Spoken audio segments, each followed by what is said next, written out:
সুন্দর লেবু গাছে লেবু ধরেছে, এগুলো গন্ধরাজ লেবু। আর উপরে দেখো এটা কৃষ্ণচূড়া গাছ, কৃষ্ণচূড়ার ফুল নিয়ে কিন্তু আমরা প্রচুর খেলেছি। আর এখানে একপাশে আছে রঙ্গন ফুল, দারুণ কিন্তু পুরো অফিসটাই কিন্তু সাজানো। আর এটা দেখো ক্রিসমাস ট্রি, একটু কাঁটা কাঁটা মতন আছে।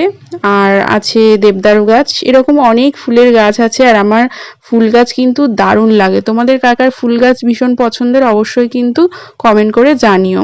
কিছু কাজের জন্যই আজকে তাড়াহুড়ো করে উঠেছি ঘুম থেকে। এরপর আমরা ট্রেনে বসে গেলাম আর গন্তব্যস্থলের জন্য রওনা দিলাম।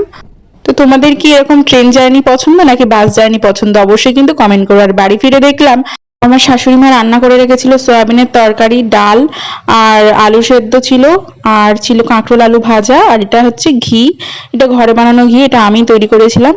তারপর দেখলাম মা এখানে গোপাল ভোগের প্রসাদ দিয়ে গেছে, তালের বড়া, নারকেল নাড়ু, আরো অনেক কিছু ছিল। আমার শ্বশুর বাড়িতে গোপাল পুজো হয়।